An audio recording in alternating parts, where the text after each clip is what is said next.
Yeah, so thanks very much for being here.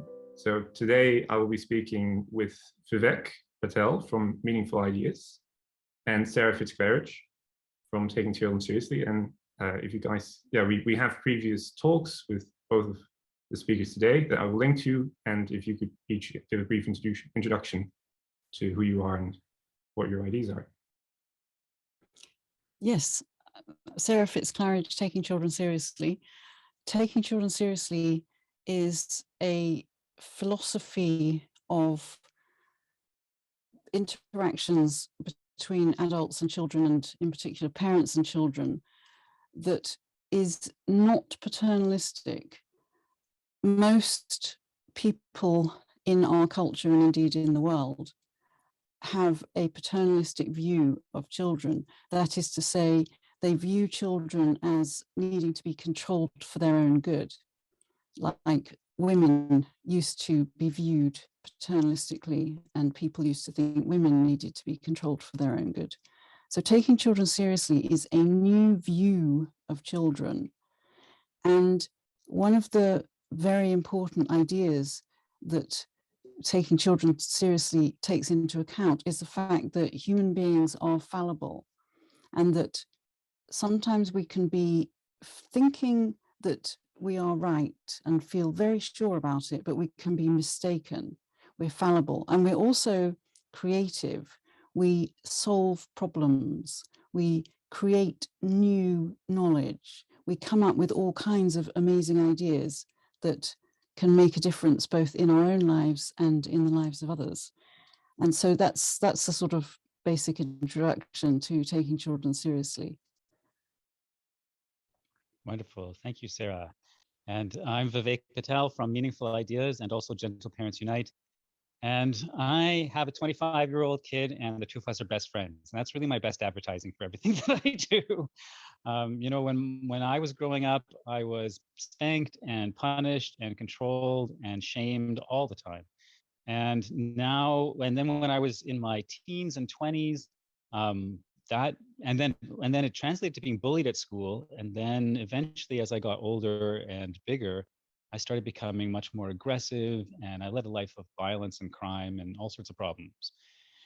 And then, you know, when my kiddo came along back in 1997, I had this raging fire to do things differently inside myself. I was like, I am not going to pass on those patterns to my kids. I gotta do something different. I didn't know what that difference was at the time. I knew a lot of what I didn't want to do, and slowly over the years learned what I did want to do. One of the things that I recognized early on was, and it's exactly what you said, really, is that I used to call myself a mistake-making machine. It's like I make mistakes every day. I learn something every day. I don't really know. I was very aware that I didn't really know what I was doing. So I figured we might as well walk this path side by side. And so from the very beginning, I didn't ever want to hold any sense of hierarchy over my kid, any sense of authority over my kid.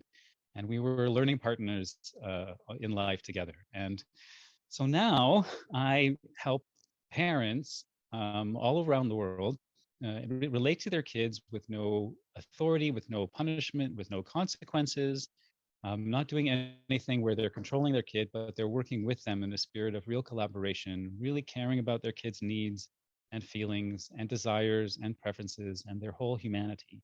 And having this sense of shared humanity and walking alongside our kids as learning partners is really the foundation of what I do and what I share with parents. And it's a wonderful thing because it really allows us a whole different kind of relationship with our kids, and also, which is also really powerful, with ourselves. So that's kind of where I come from and the way I approach the mindset. Very nice. Thanks both for your introduction. And I think what kind of unites both of them, as I think Patel, Vivek, you just said, is human fallibility, that we make mistakes just as children do, and that this needs to be taken into account in a philosophy of parenting. And I wonder how you both view that. Do you view that each as like, that is kind of what the ideas you both have share in common? Yeah, definitely. I mean, for me, life is so much about learning, you know, and learning and growth. And I learned about the phrase solving problems from you, Sarah, through our interactions. And I think about, throughout my life, knowing where I've come from, I think about throughout my life, what kind of person do I want to be? What do I really want in my relationships? What do I really want my impact on other people to be, and my impact on the world to be? And those are questions I find that I have been thinking all throughout my life. And I'm 53 and I'm still thinking those questions, and I'm still exploring them. I don't want to stop exploring those things. I don't want to think I'm finished in any aspect of my learning process. It's an ongoing thing. And it's one of the things that I value most about myself, as a human in the world, is that I am that way.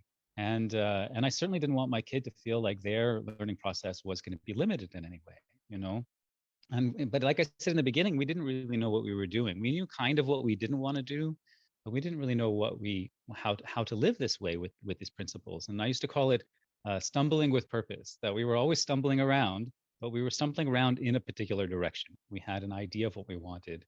And so like that I think there's a humility, if I can use the word that is often misunderstood or used coercively, actually, but there's a beauty and humility in recognizing that we're the same, and not. It's one of the things that helps me not put myself above kids. And one of the powerful things about it is when I'm with kids, and I've worked with kids for decades in schools, teaching martial arts and dance, volunteering in youth organizations. Like I've been working with kids in so many different ways. And every time I'm in front of children, they immediately sense that I'm not putting myself above them. Like to the point where even when I'm just in a grocery store and I just smile at a kid, they'll like walk away from their parents to come and say hi to me, because they sense a completely different way that just a smile, they can sense it. Kids are very tuned in and they can sense that difference. I remember there was this one time my daughter and I were in a grocery store, and this one kid was in the carriage, and we both smiled and laughed at him, because my kid, growing up this way, has that same sense of not putting herself above anyone, not putting herself beneath anyone, but we're all the same.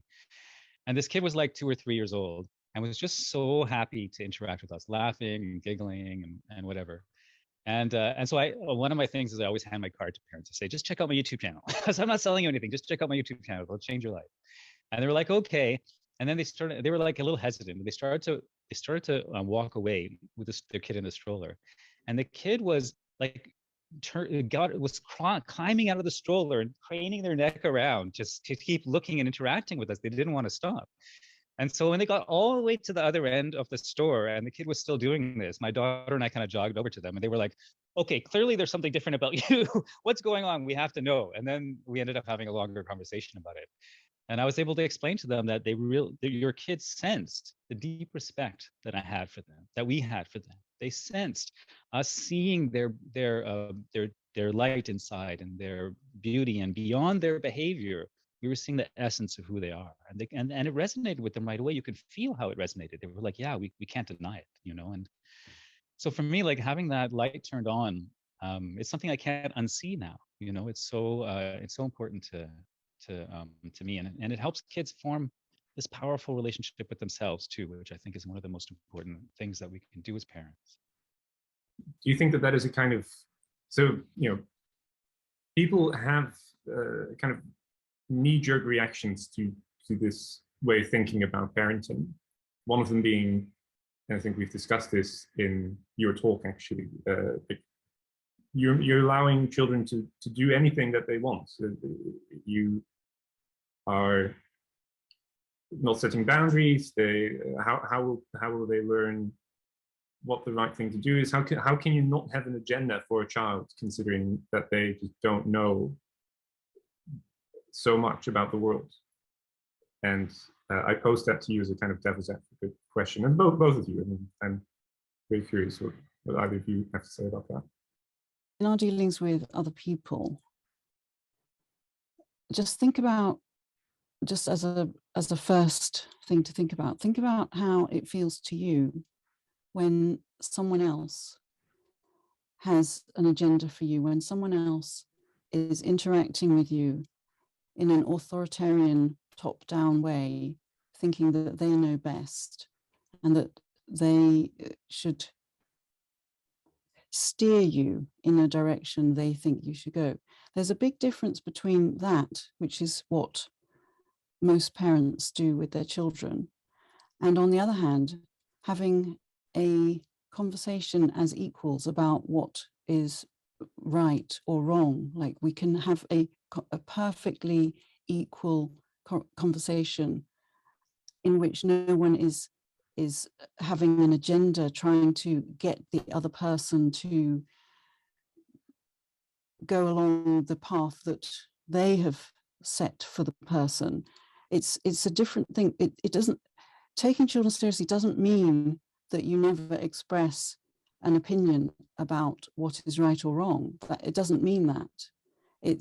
There's a difference between that and having an agenda. And often the agenda is covert as well. Often it's the parent has this agenda that, of course, they haven't discussed with the child, and they are trying to steer the child into that agenda without being straight about it. It's covert. So it's immediately bringing dishonesty into the relationship. Now, of course, it's with the best intentions. You know, everyone who's doing this is incredibly well intentioned.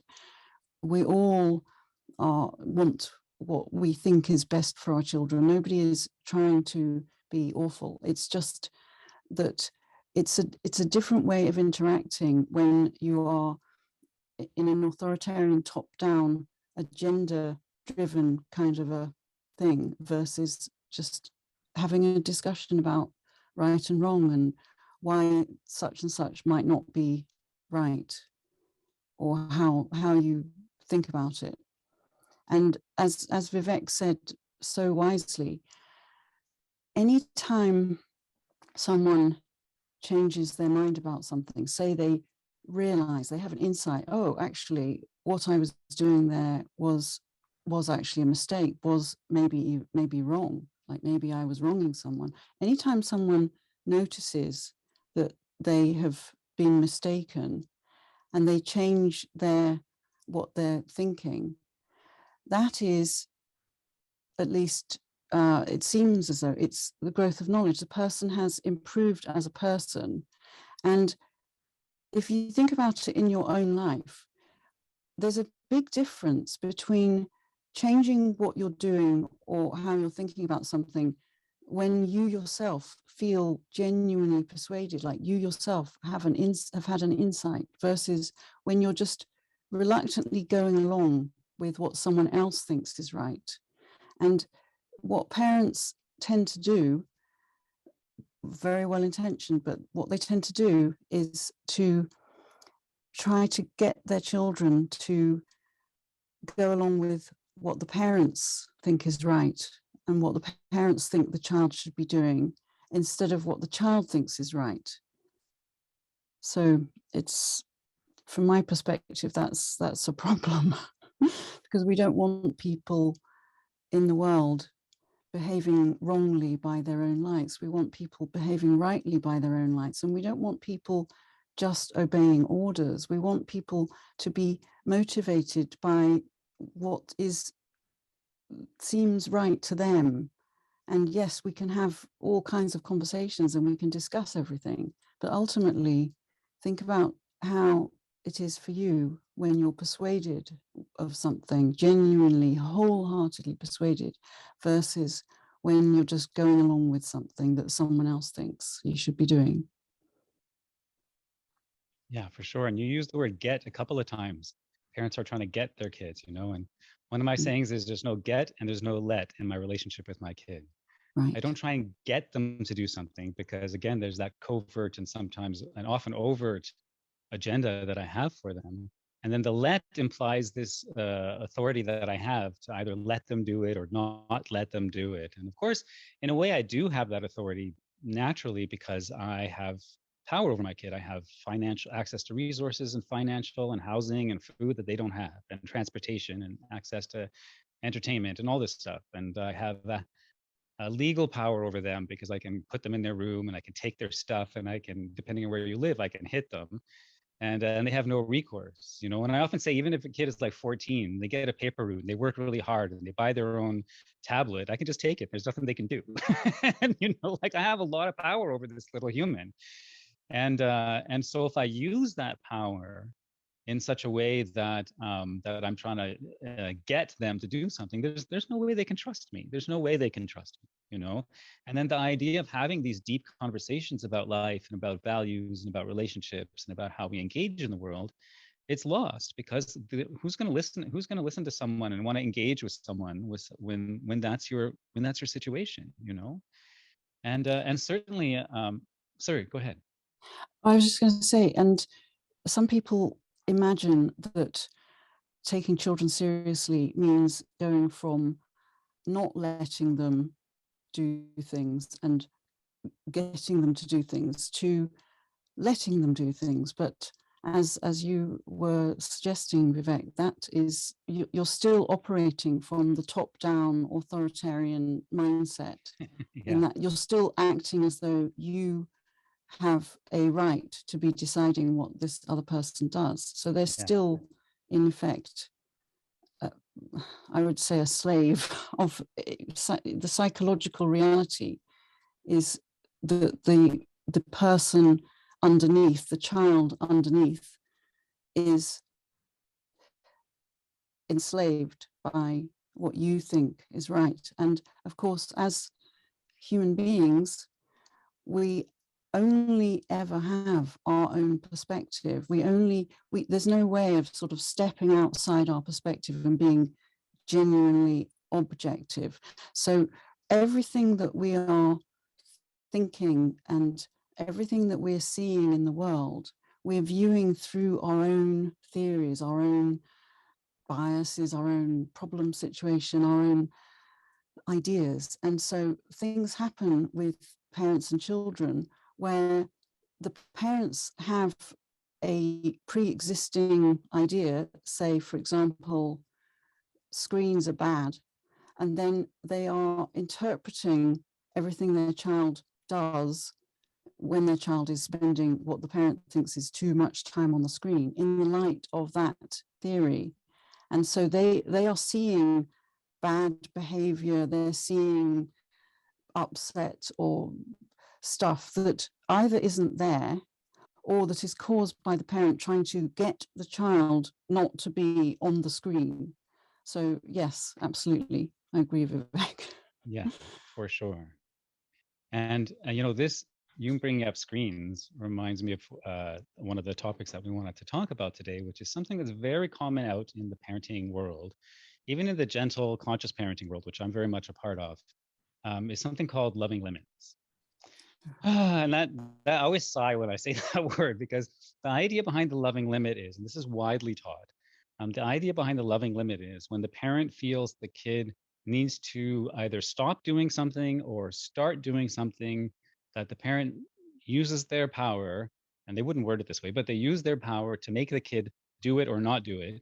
And then when the kid is upset, they offer empathy and kindness, because of course kids are allowed to have their feelings, is the way it goes. And so and it's called loving limits, because the non-loving limit would be you still do the limit, and then when the kid talks back, you punish them for it. So maybe it's a step forward from that, but the idea that same paternalistic, which I learned that word from you also, that same paternalistic, coercive, authoritarian, and even authoritative, and I say authoritative because people often will say, I'm not authoritarian, I'm authoritative. But it's still the same mindset. It's just a little gentler, right? That same idea, you have to take the tablet out of their hands. You don't let them have the fourth cookie. You don't let them have the ice cream before dinner. You make them go to sleep. You make them pick up their toys. Whatever it is, whatever the limit is that we enforce on kids, we're still using force. We're still using power. And when we remove that element of choice from kids, when they can't say no to us out of fear, either fear of punishment or fear of the withdrawal of our relationship, you know, however subtle the fear is, we use that fear, we use that control and pain to control our kids' behavior, again, we're damaging the relationship that they have with us, but we're also damaging the relationship that they have with themselves. And then they can't explore their values. They can't form a relationship with their bodies. They can't explore their impact on relationships. They can't be thinking about what choice is actually going to be best for them to meet their needs. I mean, it's true that all of us, not only kids, but all of us trying to get our needs met, we often do it inelegantly and ineffectively. You know, and so I'm me, like in my relationship with my partner, for example, we've been married 29 years now, 29 years at the end of this year. And so that's a long time to be with someone. And both of us, in the early days of our relationships, we had all sorts of ineffective ways of trying to get our needs met, and it caused a lot of disconnection between us. And over the years, through learning and growth and self-evaluation, we've both learned a lot more collaborative, consensual, connected, loving ways of learning to get our needs met in our relationship. And also that's helped us want to be supportive to the other person and helping them get their needs met. And it's created a whole different relationship, you know, than what we had early on. So it's not only kids that are ineffective, have ineffective means of getting their needs met. And so there's absolutely nothing wrong with exploring with our kids. How can you get your needs met in a way that's really effective for you? Because then your life will be, you'll have a much higher quality of life. That's a whole different thing than saying, I don't think you should have a fourth cookie, therefore I'm going to hold it back from you. And even if you cry and scream, I'm still not going to give you the cookie. I'm going to hold the limit firm, but I'll empathize with your feelings. And well, what's the feeling you're empathizing with? The agony that you yourself caused. And this is why it's such a damaging thing for relationships. And one of the most important part of our relationship with our kids, from my perspective, is the co-guiding, co-learning relationship. And I say co-guiding because I mean, as from the day my kid was born, she was guiding me in so many ways, and I also her, so that there was this like mutual learning relationship that we had. But that loving limit philosophy inherently damages that relationship, and then kids have to turn away from us. They have to, for their own self-protection, and we all lose out in the end, you know. And so yes, I read the other day a web page about loving limits, and I was quite surprised that, well, I shouldn't have been, of course, but I was quite surprised that the writer actually admitted, or I suppose the writer didn't actually see it as admitting, but the writer said that the child presented with this limit, that there is no option but to obey, the child learns to obey in order to get something the child values more, which is a warm relationship with the parent. Well, think about what that means.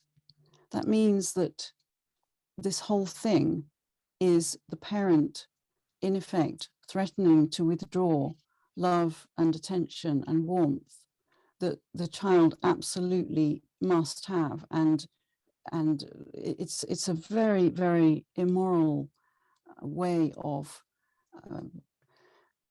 interacting with someone, to threaten to turn off the love unless the person obeys you. Like, just think about that. Think about what that would mean for you if your partner were doing that to you. Like, in Britain, there's a thing called coercive control that's illegal, and that's because the government recognize that there are forms of control that are not violent in a physical sense, but nevertheless are really awful. And so if you're an adult woman being treated like that by your partner, say, that could be, if it's a pattern, that could be coercive control. But when it comes to children, we all, because we're viewing children through the lens of paternalism, it just seems completely natural for us as parents to control our children. And of course, the fact that it's shifted slightly from imposing limits to imposing loving limits, in a way, you know, that's, you can sort of imagine that that's some kind of progress, in that the parent doesn't want to be being mean. They want to be on the child's side, but they just can't quite bring themselves to actually be on the child's side in a way that they would want an adult partner to be on their side. And this feeling that it's natural for us to control our children is, I'm sure that when women were, when people thought that women needed to be controlled for their own good, it seemed completely natural then to men. And I read a book called The Unexpurgated Case Against Women's Suffrage, in which the author was just so sure that this was an insane idea for women to have the vote, and that of course they're not capable of, women are emotional and this, that, and the other. And it's the same identical arguments are used now with respect to children. And the same arguments are used for the limits that parents want to impose now. And adding the empathy, the so-called empathy, because it's not real, obviously, because if you actually felt empathy, you wouldn't be doing that to someone else. You wouldn't think... Exactly. Thank you for saying that. So it's actually in effect gaslighting the child, because it's taking the coercion covert, it's making it covert. So it's just really not being straight about it at all. And so in that sense, at least with the coercion of old, it was direct and obvious and overt, and nobody was pretending that they weren't being coercive. But taking it covert, as the loving limits thing does, it is gaslighting. It's basically saying, oh, you're upset? Why are you upset? Look at me, I'm calm and serene and kind and nice. And no, you can't do that. No, you can't do that. But look at me, I'm calm and nice. Why are you reacting so badly? Dear, oh dear, you clearly need to learn this, that, and the other. It's nasty. Yeah, for sure. And often there's a positive message that is inside of it that we think we're giving, like it's okay to be upset when you can't get what you want. It's okay to have your anger and your feelings. And I support you in having your feelings. But like you said, like if we were actually being empathetic, we wouldn't want to be the cause of those feelings. And I think that's where the difference is. For example, if a kid comes home from school and the teacher wouldn't let them have recess because they were talking in class, and we empathize with their tears, then we didn't cause it. And it's a genuine empathy. Yes, it's really awful that you were treated that way. But when you're the one who did it and then you empathize, it's a whole messed up thing. It's a whole messed up thing. And if I, like you said, if I had somebody come to me and said, oh, my partner's, like wouldn't let me have a cookie on my plate in my house. And then and then locked me in my room. And then locked me in my room is different because that's a timeout. And that's a different kind of thing. But still that same kind of, it's on the same spectrum, right? Of using our power to control our kids.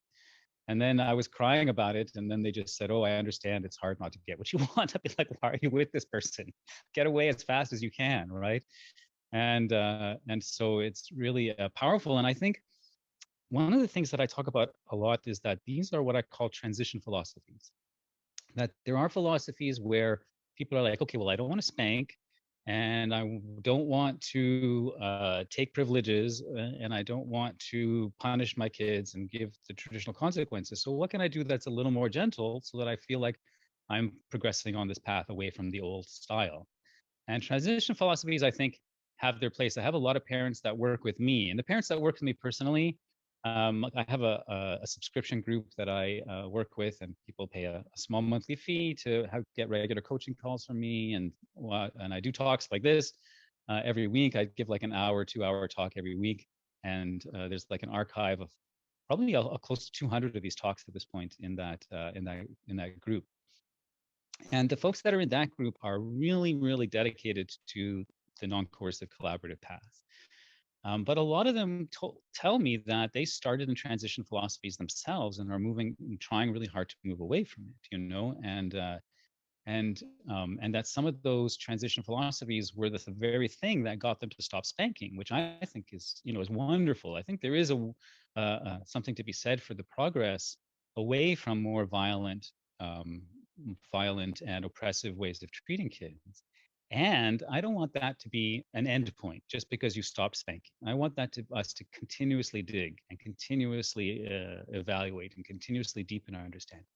I mean, again, like I have my kid is 25, and I am still in the process of deepening my understanding of what non-coercion means. You know, even the last time you and I talked, Sarah, I saw like some subtle coercion that I was noticing in my awareness that I hadn't seen before from our talk, and I was very grateful to you for helping me see that. I mean, but like that's after being, you know, decades doing this work and teaching thousands and thousands of people, and giving workshops, and then I'm still like, oh, I was coercive. I was thinking coercively. Wow, I didn't see it, and I was so happy. The thing is, I was happy to see it. I wasn't resistant. I wasn't defensive. I didn't like tighten up. It was, for me, it was like a joy to notice that, because I want to be always unfurling, unfolding, and blossoming in my and deepening in my awareness of these things. And so that's one of the things that I work with parents a lot on, is that sense of the joy of learning and the joy of noticing these things in ourselves. And the self-compassion work is like, you know, is probably 50-80% of what I talk about, because without it, all of those messages, the punishment, the pain, the wrongness messages that we got as kids, as soon as we learn that there's something for us to learn, that all comes in, and we feel shame and we feel blame and we feel hard about ourselves, and it makes learning so much harder. And we almost have to push away the learning. And then we end up with the idea that, oh, I deserve to be spanked. You know, I was on some spanking post just today, and literally hundreds of people saying, oh, my parents hit me, but I deserved it. My parents hit me, but I deserved it. My parents hit me, but I deserved it. And I was like, no, honey, you didn't deserve to get spanked. You never did. You were a beautiful, wonderful creature that never deserved that physical violence. But that feeling that we deserve it gets deeply stuck inside of us. So undoing that, I think, is a huge part of the process for us learning that our kids don't deserve that kind of treatment either. So I think we are equally liberated as we liberate our kids, you know. Yes, there's no, you know, you and I are up here and other people just starting to think about this are down here, and, you know, we're doling out all the correct ideas. It's, we are all of us are on a journey, and I am absolutely in the same boat as you, Vivek. I notice stuff about myself and coercive stuff all the time. So it's not that we have it all figured out. So again, another thing I often hear about this approach is maybe it will spoil children.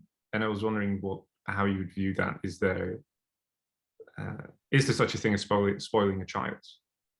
And if that isn't the case, then what do people mean when they say that?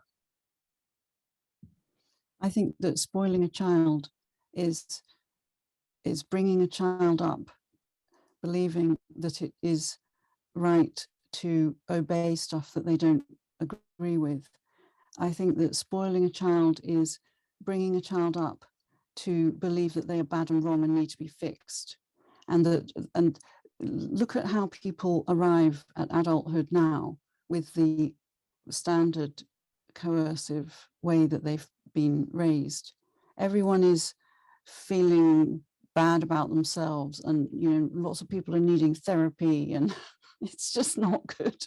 So I think that in that sense, that's what I would consider spoiling children, not the sense it's usually asked of us. Yeah, for sure. I agree with that completely. You know, people often talk about, excuse me, people often talk about kids being entitled or not respectful. Like we hear that, how many centuries have we heard adults say kids aren't respectful? And, you know, I think that there's a misunderstanding about what respect is and how it's formed, and what entitlement is and how it's formed. You know, it's actually adults very much that are the entitled ones. We think we're entitled to kids behaving in a certain way, and entitled to them talking to us in a certain way, and entitled to them behaving and following rules in a certain way. And then in school, we're entitled to them, their work and their attention, and we're entitled to tell them what to learn, and we're entitled to tell them whether they're doing it well or not. Like there's a lot of adults are like entitled when it comes to kids. I mean, entitlement, and when we talk about it with kids, entitlement doesn't come from a deep sense of self-knowledge and a deep sense of self-confidence. It's reactions to insecurity when we notice someone is being entitled as we use it. It's a reaction to having to navigate a coercive system and create a mask over our true selves to try and survive the expectations of the authority figures.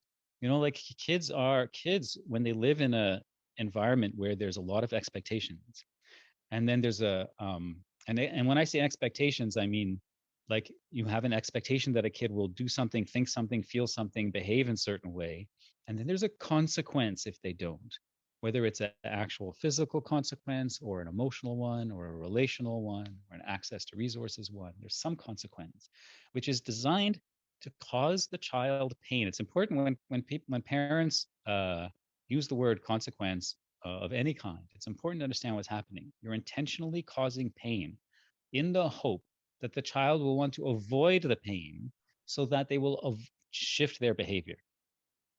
So this is when you're treating another human being this way, that's something that could spoil them for sure. Because what's happening is the natural being that they are, they can't tune into that. They can't learn about themselves because all their attention is on navigating these expectations and the consequences and the pain. So that either what I often say the reaction to coercion is either resistance, compliance, or distance. And all three of those are not genuine human relationship with ourselves and with the other, right? And so if you have resistance, then the kid either numbs the pain out, tunes it out so they can continue to do what they want. And this is something I see so often with parents. They say, well, my kid just hit their sibling and I told them not to, and they just looked at me, laughed, and did it again. So like they have to tune out their own sense of themselves and their own relationship with the parents. Or compliance, which isn't cooperation, it isn't operating from values, it isn't learning about how you want to be in the world. It's being afraid of the pain, being afraid of the effect, the punishment, or the withdrawal of affection and attention, and modifying your behavior based on that. And the problem with that is, like you said, we end up with people who don't know their own values. And then someone else, at some point, someone else is going to be that person that controls them. It's not always going to be you. Maybe you think you have the best interests at heart, but you're training them like a pigeon in a laboratory. You're training them to have the impulse to follow and obey someone they think is authority or someone that they are yearning for love and acceptance from. And then they lose their own self-will. And then distance, which is the third one, is where you break the relationship between you and your kid and make it very hard for them to have deep relationships with themselves and with others in any case, you know. And so in order for us to shift that, what I say is instead of expectations, let's have explorations. And it's a totally different way of looking at things, you know. And again, this is where I think it's important for parents to understand that we're not saying, and you said this before, Sarah, we're not saying you're not learning about life together. You're not guiding your kids. You're not guiding your kids. The guidance is always happening. You know, it's just happening in the context of a connected, trusting relationship. It's happening in the context of a non-hierarchical power structure. It's happening in the context of not using any form of coercion or pain and punishment to modify behavior. It's not about modifying behavior. It's about going underneath the surface and learning about life together. You know, like the other day, my daughter was telling me this story of something that I had taught her that she loved so much and she took it in for her own value.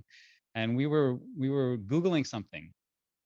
And I just offhandedly said to her, you know, often when I'm Googling like a local store or something and their ad comes up at the top, but later down their link is below, then I will click the link instead of the ad because the ad costs them a couple of pennies and the link doesn't cost them anything. So instead of making this company pay for the ad, I'll use the information and I'll click on the link and then I'm helping them in some small way. And I didn't tell her she should do that. I didn't tell her that that was the best thing to do. I was just saying, this is what I do because I did it. And she was like, oh, why'd you click there instead of there? And we discussed it a little bit. And like years later, she remembered that, And then she said, but sometimes, Dad, I click on the ad on purpose, depending on the company. I was like, right on, me too. And, so again, it's not like she took it and just followed, obediently, mindlessly. She was using her own value system. She took it into her consideration with her own way she interacts with the world. And she's using discernment to take that lesson in for herself, And so like we have guided each other that way. Because I mean, I could tell you so many stories of the things that I've learned from her that I've incorporated into my life that made my life better as well and helped me feel more aligned with my true self as well. And so, being able to do that mutually with each other is such a much more powerful way of working with our kids and guiding and exploring life than any coercive system is ever going to be. And the important thing is whether the guidance is voluntary or not, whether the child actually wants the guidance. I've seen on the internet some people talking about guiding their children non-coercively and collaborating with their children side by side. But then when you actually look at the details of what they're suggesting, it's just very obvious, at least to me, that the child is being sort of emotionally blackmailed into this discussion to find a win-win solution. It's not actually real collaboration in the sense that we would think of when it's ourselves and another adult. So is it voluntary? Is the child actually wanting to discuss this at this moment or not? And if not, then we're not pushing our guidance on the child. So yeah, I think that it's just as a first approximation, it's always worth just thinking about how you would be thinking about this if it were another adult, or how you would be thinking about it if it were you. And obviously in our adult relationships, we do guide each other in some sense, but it's not in a coercive getting them to do something sense. It's non-coercive and respectful as equals, rather than the way that parents sometimes think in terms of collaborating with their children, where it just actually means that they're getting their children to do something under the guise of collaboration. So just always look at your child's face. Does that face say, yes, great, this is great? Or is that face like, I remember, Vivek, that incredible video that you have where you talk about seeking consent from, I think it was a 5-month-old baby. And you talk about looking at the baby was not able to talk, and you looked into the face of that baby and you saw that the baby was not consenting, and you absolutely respected that consent. That's what we need to be doing with our children as well, in everything that we're doing with them. Yeah, for sure. I like what you said about win-win too. That win-win is often in quotes very much because it's to actually deeply care that our kids feel that their needs, feelings, perspective, preferences have been honored and included in the process is different than we feel. Like, oh, I gave them like when parents say, oh, I give my kids lots of options so that they feel that they have a choice in the matter. And that's there's still like, I'm giving the options that they can choose from. It's very different than them and kids. Sometimes that kids like, sometimes kids can feel good about that, but a lot of the time, I mean, most of the time, the posts that I read, because like I run a couple of big parenting Facebook groups, right? With like combined is like over 120,000 people. So I read a lot of people's problems, and a lot of the time is I've been giving my kids options is just not working, right? It's like, because again, that system is going to degrade, So how do we? A good question is, how do we shift to really like a genuine win-win mindset? That's a question that I'm often thinking about and exploring. What are your Yeah, thoughts about that? how would you feel if your partner were thinking that he should be in control of you, and he was saying, well, I gave her options and it's not working. It's just that's not an equal relationship. That is control from above, even if Yeah. it is done with a soft voice and a smile. Yeah, for sure. For sure. And I think that's one of the things about, and you mentioned this when we were talking talking a couple of days ago, Sarah, that it's examining something like that one interaction is not enough. We have to examine the entire system that we have created with our kids, that we're engaging in with our kids, that we're building in our homes and in our relationships. Because maybe you're trying to have a collaborative discussion about screens, but you're still taking the cookie and you're still enforcing bedtime. And then when they don't do their homework, there's like even like saying, did you do your homework? You know, even that question to me, it sends chills up my my spine. It's different than, do you want to do your homework today, kiddo? Would you like help with it? Do you want to blow it off? What do you feel is the right thing for you to do with your homework today? If a kid's in school, right? Like my kid chose to go to public school all the way along. It was never imposed upon her, but it was her choice. And even in those days, people were like, "You're giving them the choice of what school to go to? I don't understand. They're just a kid." And I'm like, "Yeah, thank you." But it's what am I going to do? Like make her do something she doesn't want to do? And people are like, "Yeah, of course, you're the parent." Like, and that's like just that label alone makes us feel like that's the justification. You're the parent. But in any case, when she went, go ahead.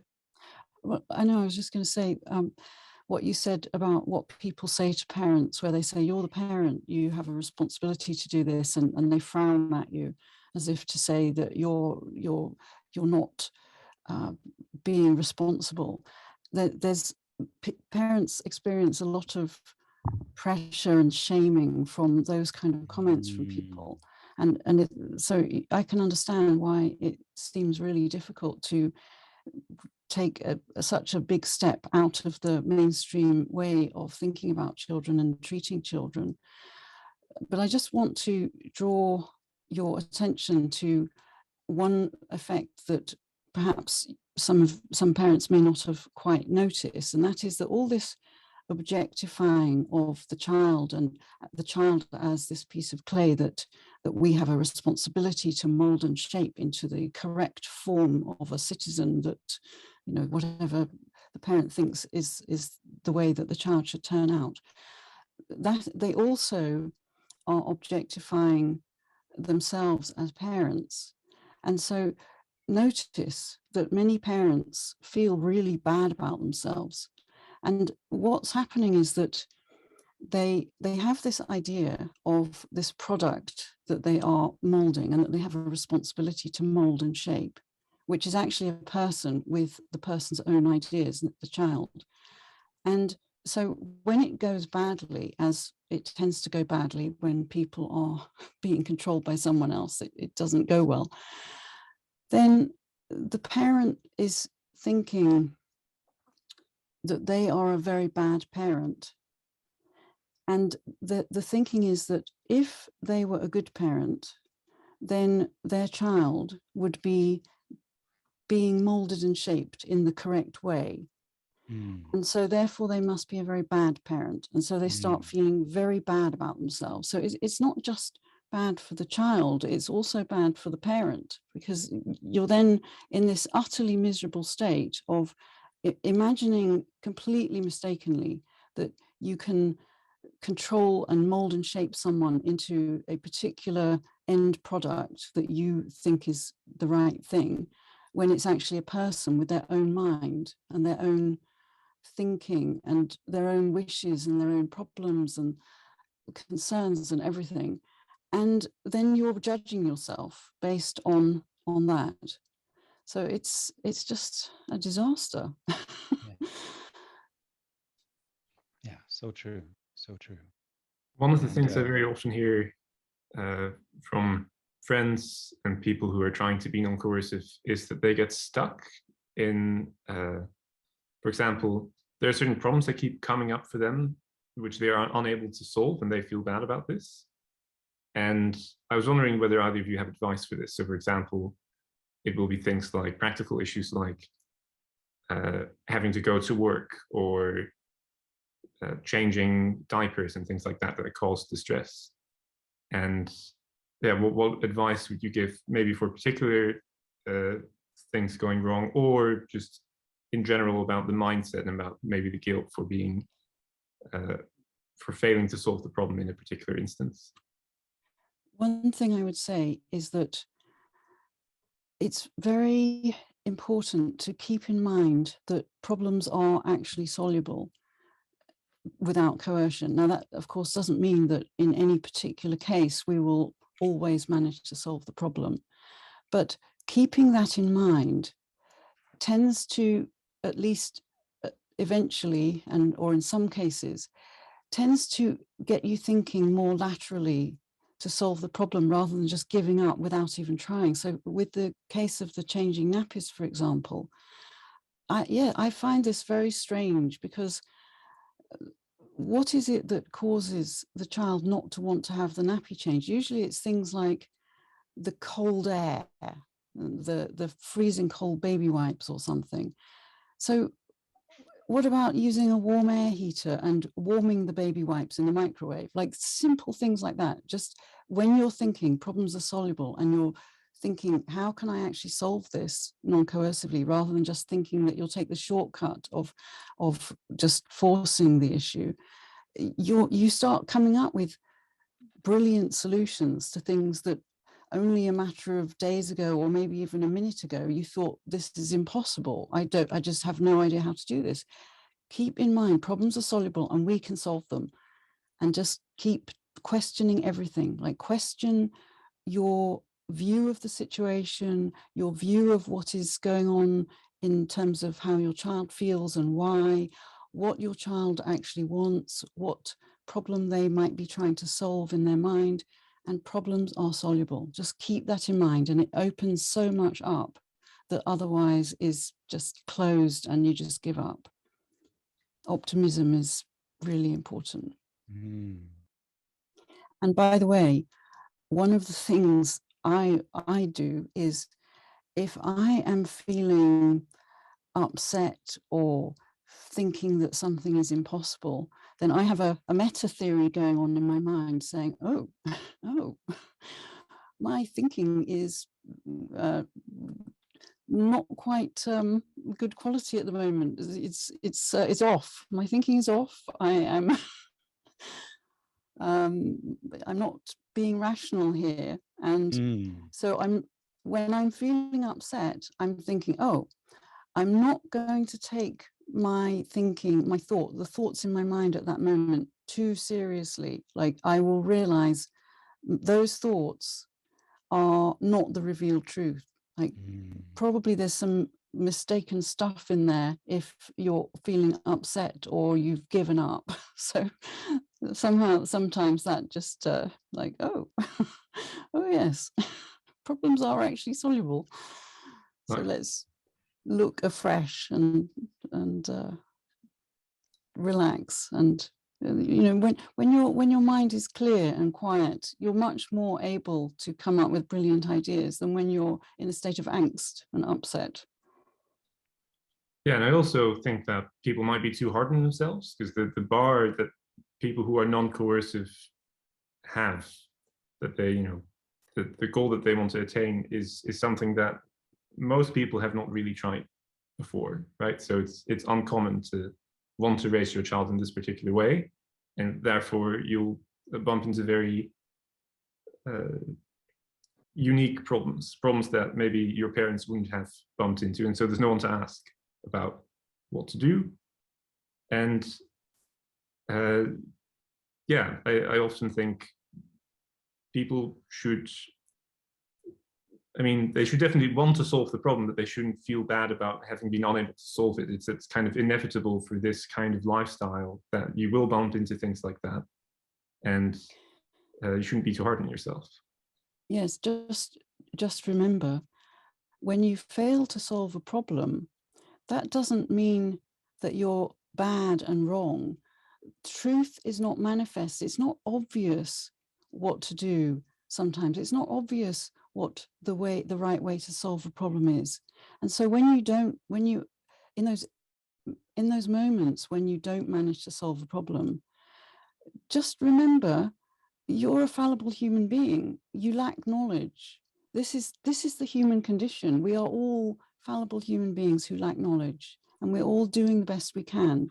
And when part of you is feeling bad and telling you that you're bad for not having managed to solve a problem, that part of you is a bit infallibilist. It's saying that you should have created that knowledge already, or that it doesn't take knowledge, or that the truth was actually manifest, but you're just willfully choosing not to see it. That's rubbish. We are fallible human beings. We lack knowledge, and we are learning. We're all learning.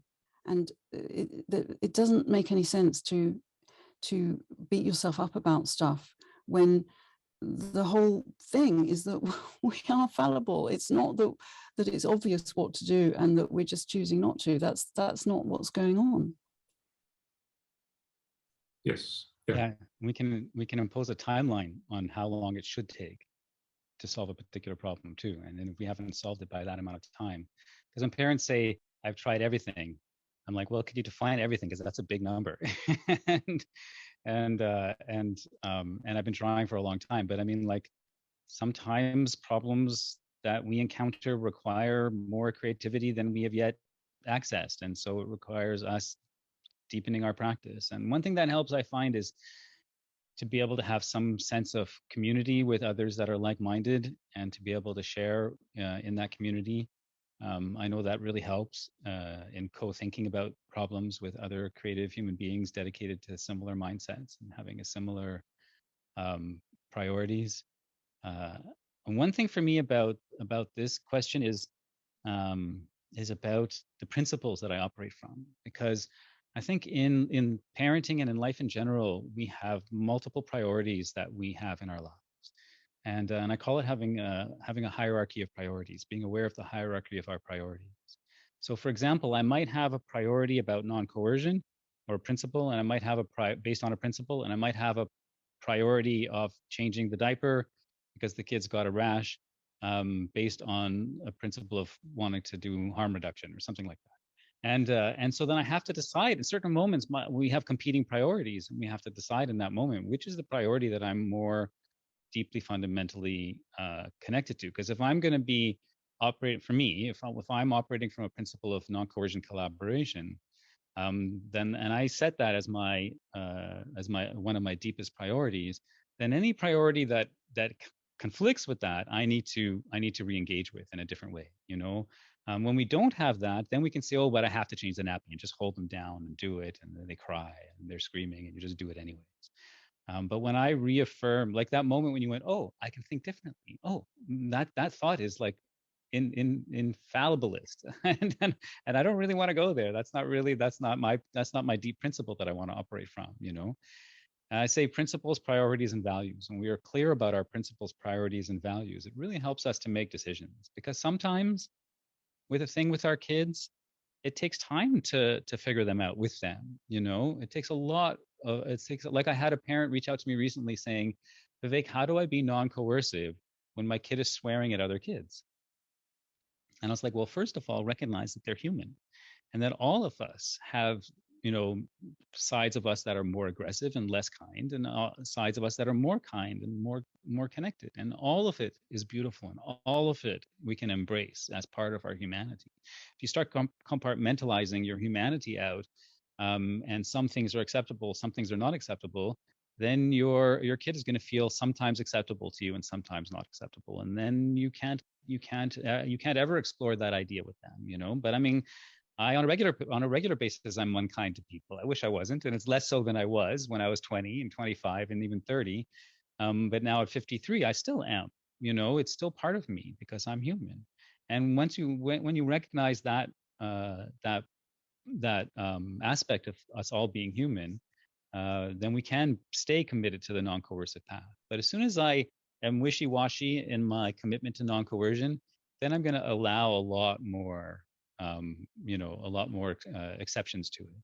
And so for me, a lot of it is dedicating. And I always say, dedicate yourself every morning. Like you make 100 mistakes during the day, evaluate them, learn from it, wake up in the morning and rededicate yourself. And put that on repeat for the next few decades. And I find that really helps me, because then when I encounter a problem and I can't see a non-coercive way, because of my commitment to coercion, I'm like, I'm going to pause and I'm going to go deeper. Like you said, I'm going to go deeper into the quiet, and I'm going to go deeper into my creative sense, and I'm going to connect with my kid more and focus on relationship. And I'm going to reach out to people that I trust their perspective and see if they have any ideas and that I may not. And I might Google it and see, well, what are creative ways of doing this kind of thing? What are potential obstacles my kids might be experiencing that I haven't thought of? And well, are there sensory things? Are there emotional things? Is it a reaction to something completely unrelated? Like there's so many different aspects to every situation, because life is so complex.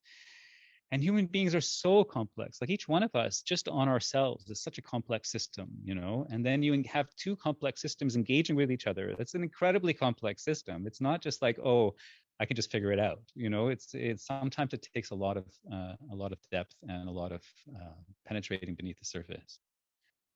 So, and I love Vivek, your no wrongness idea, because anytime you are interacting with people, whether it be a child or another adult, with that no wrongness mindset that you talk about so beautifully, you are not bringing with you you're bad and wrong and need to change, you're willfully doing the wrong thing.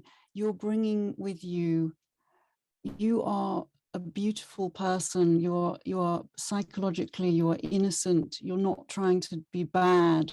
And so you're meeting the person where they are, rather than trying to bully them into being a different way. And then when you meet someone where they are, then that allows them to relax, and then you can have a genuinely collaborative conversation in a way that you can't if you're resisting them in that wrongness way. So I just love what you talk about to do with no wrongness, Vivek. Yeah, thank you. And it's a challenging mindset to adopt, because if one kid is, jabbing the other with a pencil or something, it's really hard to approach both kids with the same sense of them both being, like you said, innocent, and beautiful and loving in that moment. I mean, clearly my kid's not loving. They need to know it's wrong. I have to tell them it's wrong. How are they going to know it's wrong? But really, when we tell kids that something's wrong, all we're really telling them is that we think it's wrong and we think they're wrong.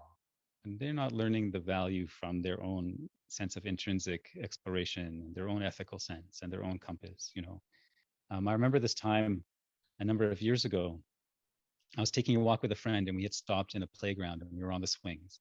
And this kid, this like 10-year-old kid came along. It was in the middle of the school day, and this 10-year-old kid came along and said, "Can I swing?" So my friend got off the swing, and I was swinging. And he suddenly looked at me and said, "Do you want to have a swing race?" And I was like, "Yeah, let's have a swing race." And I think I'd even maybe told this story in the other popper talk that I gave. And so the two of us started swinging, and of course I won because I've got the mass and I've studied it, because I study playground stuff very carefully. And so we were laughing. It's like, I've never seen an adult swing like that. We were laughing with each other, and I was like, "Hey kiddo, why are you out of school right now? Why are you just wandering around?" And he was like, "I got suspended for bringing a knife to school and threatening a teacher." And my friend, who doesn't really have any understanding of this stuff, said, "Oh, that's horrible, you did that." And I was like, "You go, leave." I was like, "Get out of here, go, I need to talk to this kid." So they were like, "What?" And I said, "Go away, just go away." So my friend walked away, because I didn't want them entrenching that wrongness and shame on this kid. And I said, "So tell me what happened." He said, "Yeah, I brought a knife to school and I took it out and I threatened the teacher." I was like, my first response, I was like, "Cool, you did that? Wow." He said, "Yeah." I said, "Wow, that must have took a lot of courage to do that. You brought a knife to school?" He's like, "Yeah." And he was like telling the story and everything. And I kept encouraging him, not encouraging, but like validating him and really being with him. Within like moments, he dropped his defenses, and I kept asking why and what was going on for you. And he started telling me about being abused at home and beaten by his father and all this stuff that he was going through, like terrible stuff. And it gave me a chance to really give him some like love and connection, understanding around it. And he was like in tears, and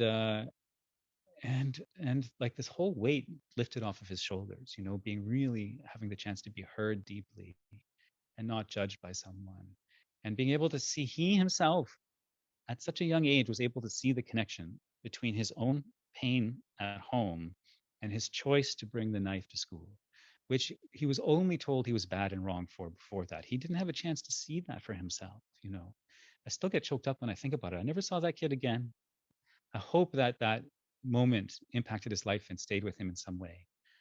But you know, when I interact with kids who are, I mean, that's a pretty extreme thing, you know. When I interact with kids like that, and I have a chance to touch their hearts and for them to feel their own humanity and our shared humanity, you know, like where there's no difference between us, and that they can feel my acceptance, you know, it touches their own compassion in a way I've never seen anything else do in my life, you know. Like I was bullied relentlessly grades 7, 8, and 9, to the point where my mom was sure I wasn't going to survive and convinced my dad to sell the house, and we moved out of the city so I could have a fresh start.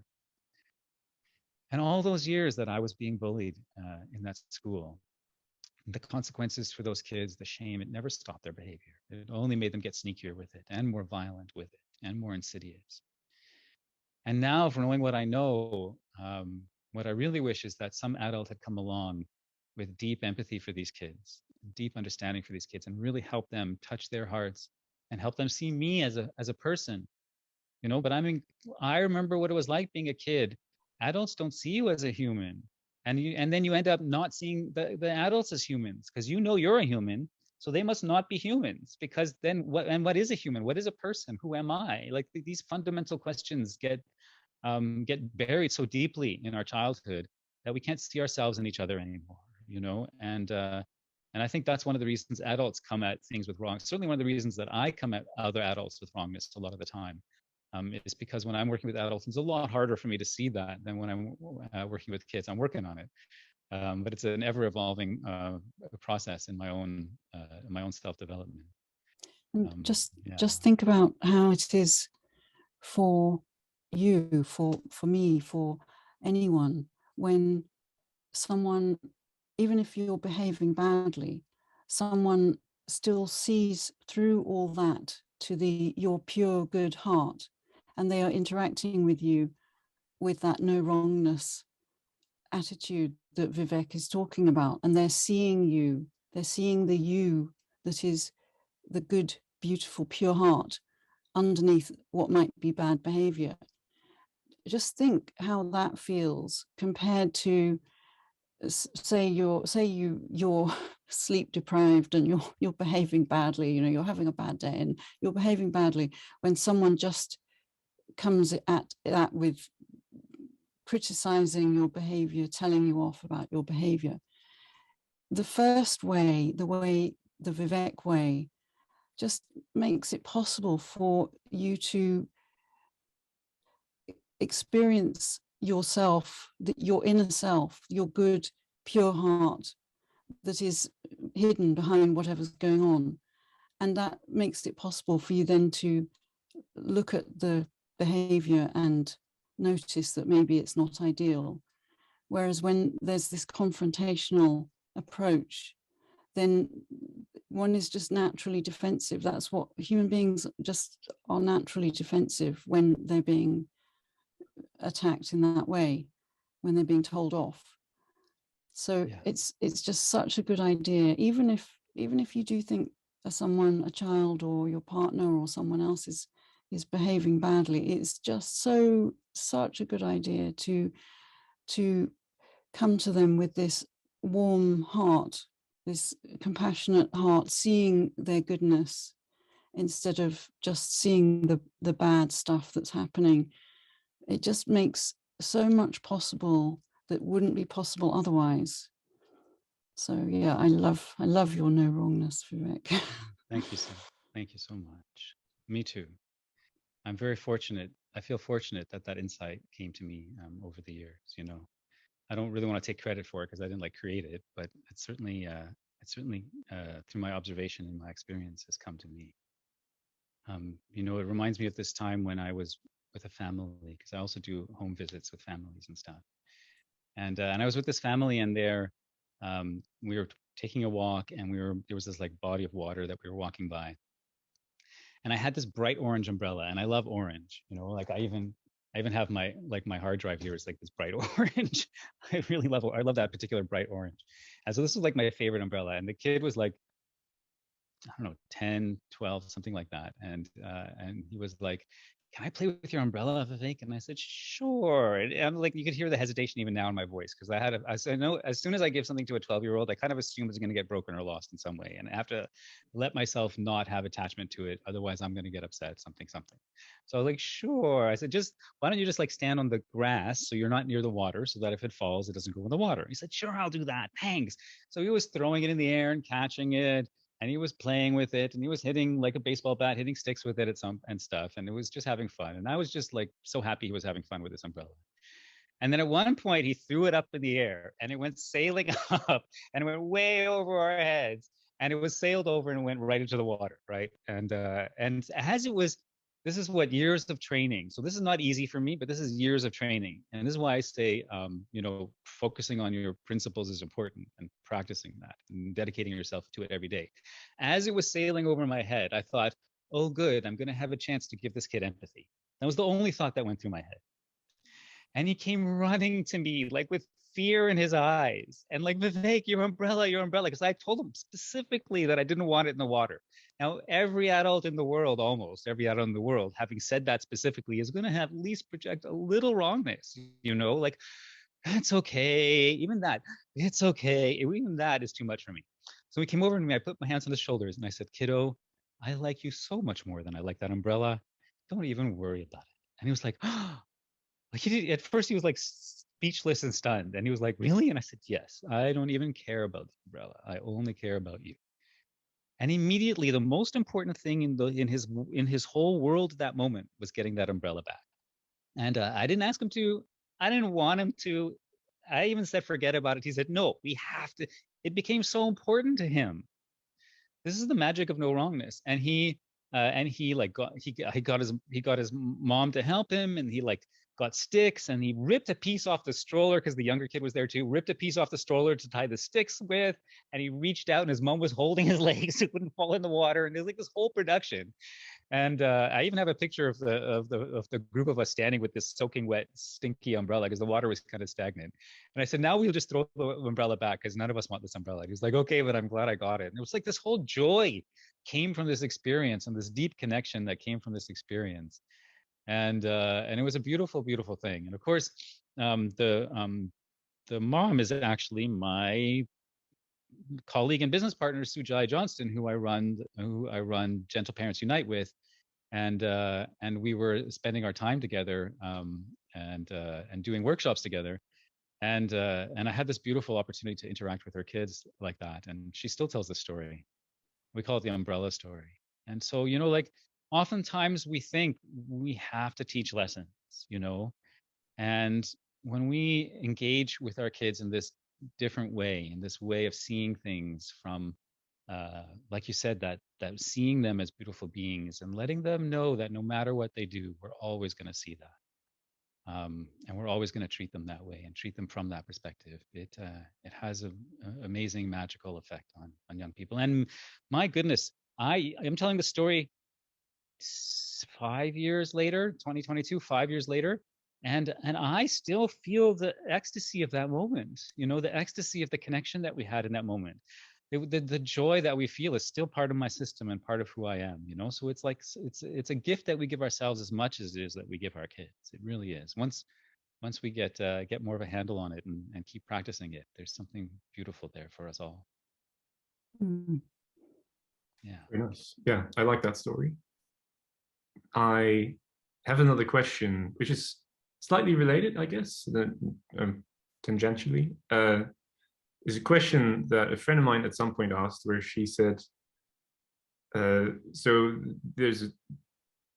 you have certain parenting principles, the TCS, or taking children seriously, and meaningful ideas have these principles that we should help the child and that we can't be authoritarian towards them. So what would that mean in like weird circumstances? For example, what if the child won something close to £100,000 and decided to spend all of that on buying crisps?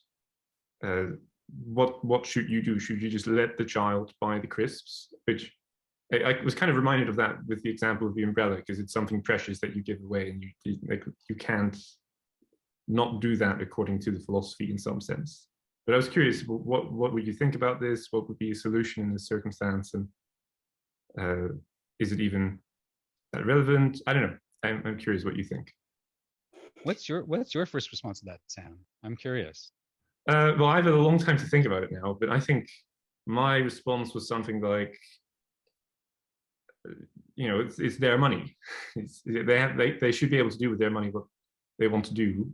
And I would probably just say, if you really like, why? I would be curious, why do you want the crisps? Because you could buy fewer crisps if you just want to eat them or something. Like you can buy a lifetime supply of crisps with less than £100,000, and then you would still have other stuff to do. I think another friend of mine said they would buy all the crisps and then film it, and then they would have another £100,000 from just putting that online and having millions of views of a video with thousands of crisps being bought. I like that one as well. I think this question, what if the child spends all this money, wants to spend all this money, is a bit like a husband saying, but what if my wife chooses to spend all the housekeeping? Yes.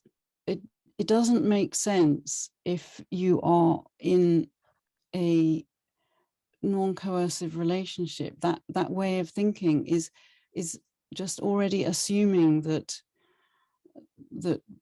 really the only way to set things up is with one person being in control. What actually happens in real life is that you have a conversation, and the decision is made in the light of all the actual factors in real life in that particular circumstance. So, the wife isn't going to spend all the housekeeping money on some crisps, say, because they also want to do other things with it. So it would be a normal kind of a conversation in which the actual considerations that actually apply in that particular situation are all taken into account by all the parties. So it's not non-coercion doesn't mean just the first going along with the first idea that someone comes up with. That's just a starting point for a problem-solving process, and the outcome of a non-coercive problem-solving process is that everyone involved actively prefers the outcome rather than someone just reluctantly going along with it. So in coercive relationships, people are just always thinking in terms of reluctantly going along. Like for me, it's like life is a zero-sum game. For me to win, he has to lose, or for him to win, I have to lose. And life is about these teeth-gritting compromises where everyone suffers a bit and no one's happy. That's not an actual solution. An actual solution is something that has everyone saying, yes, great, this is fantastic, yay, like actively preferring the outcome. And you can't come up with a solution in the abstract. Like we can't come up with a solution for this hypothetical problem because the very fact of not having all the considerations that actually are make a difference in that moment for those people in their real lives with all their considerations that they have. We don't have that information. So, but there is a solution. And if you just really question everything and think outside the box, often we can come up with something that may be very surprising, may bear no resemblance to the initial conflicting ideas that people were bringing to the table. Maybe a completely different idea, like, okay, we're not going to spend £100,000 on crisps. We're going to buy a boat or go on holiday, or we're going to watch a movie together. It could be something completely random seeming from whatever the thing started at.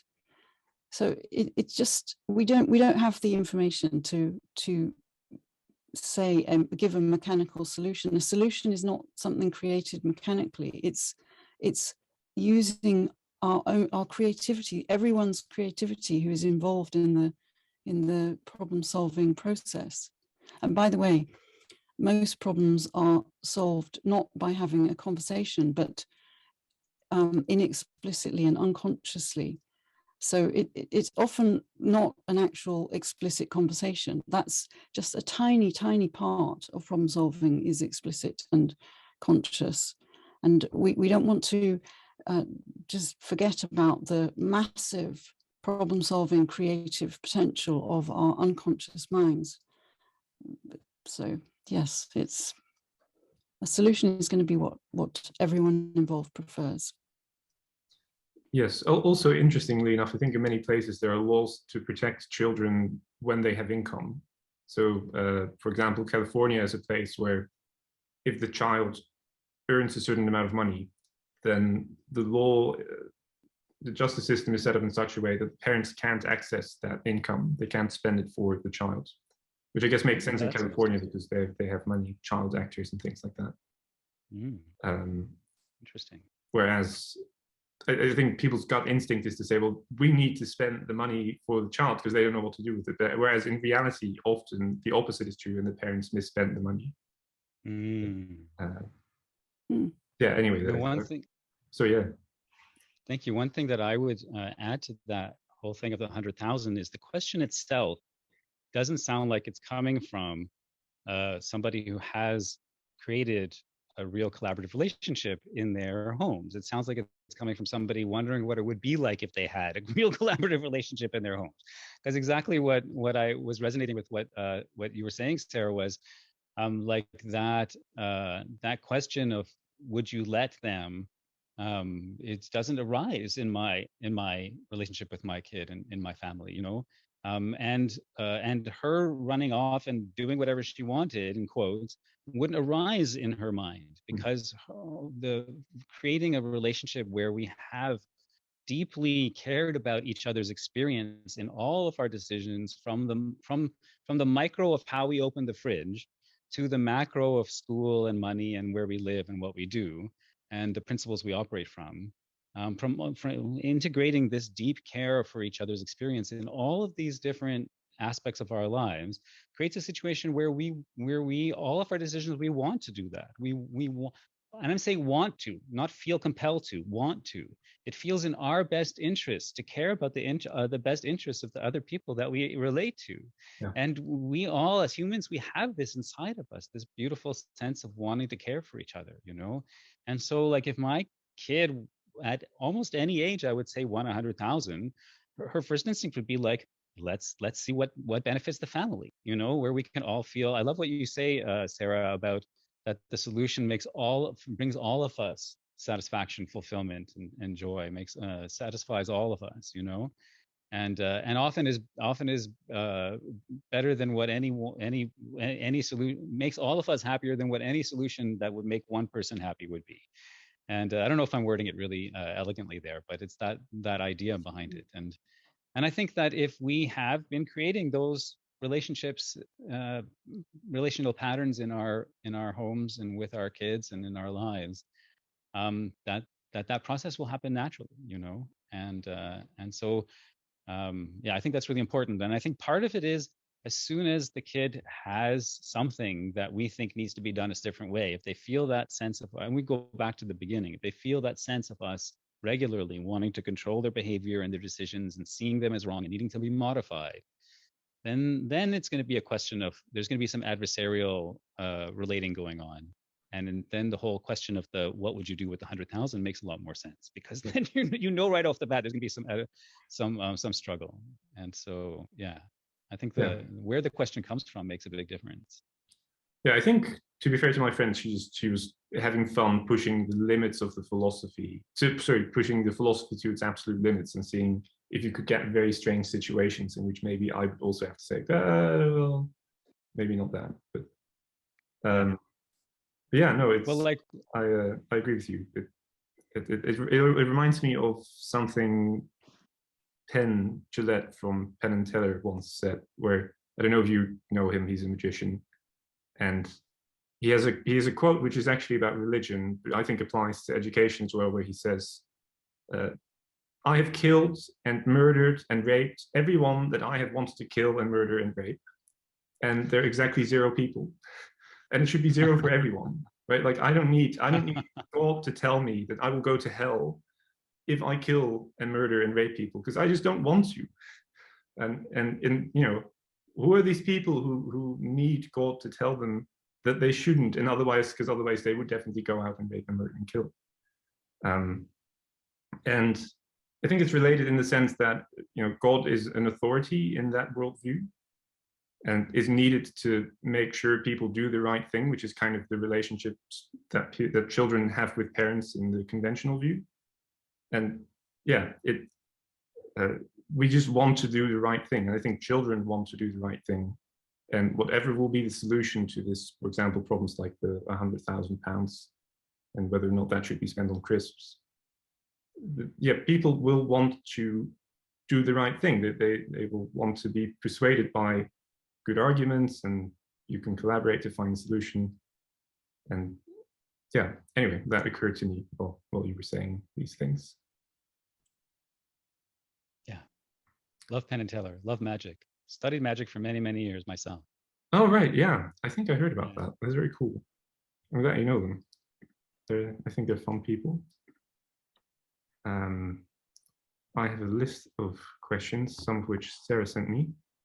If either of you has something that you want to discuss here at the very end, please let me know as well. I think the question I particularly liked, which I think Sarah sent me, is what is the relationship between taking children seriously and love? And I guess non-coercion and love. Oh, I think that love it's the experience that the other person is okay exactly the way they are, and they can change if they want to, and they don't have to. It's accepting someone exactly the way they are. Except that the word accepting can sometimes be used in a sort of grit your teeth kind of a way. And I don't mean that. I mean more like it's the experience that the other person is okay exactly the way they are, and they can change if they want to, and they don't have to. So if you think about non-coercive relationships, that is what's there. That is how we are interacting with each other.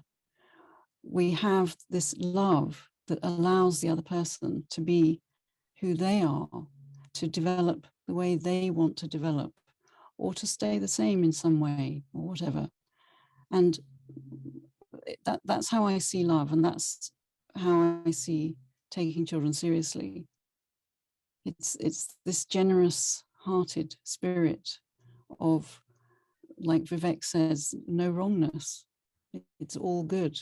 Like, I love seeing how other people develop, change, grow as people, and I love them exactly as they are as well. So that's how I see it.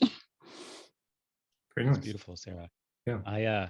My mug that I'm drinking out of is one of my sayings, and it says, You do not have to change anything to be worthy of infinite love. Right, exactly. Yeah.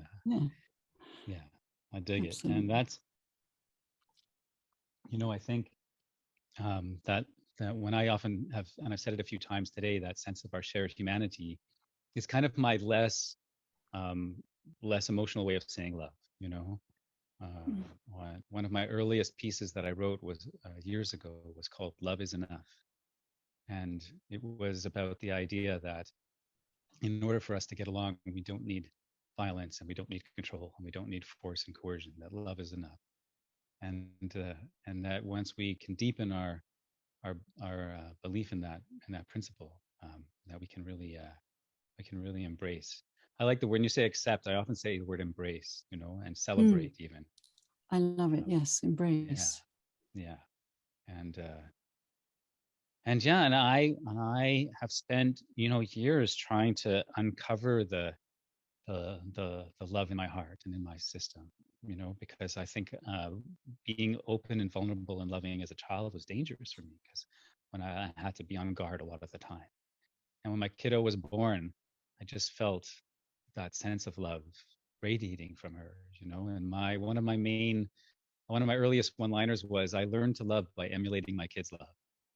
And this is something that I took as one of the greatest gifts that I received as being a parent, was being able to touch back into my deep loving core and not wanting to interfere with with my kids' loving core, because a lot of the time traditional parenting pushes us away from that and builds all sorts of layers around it.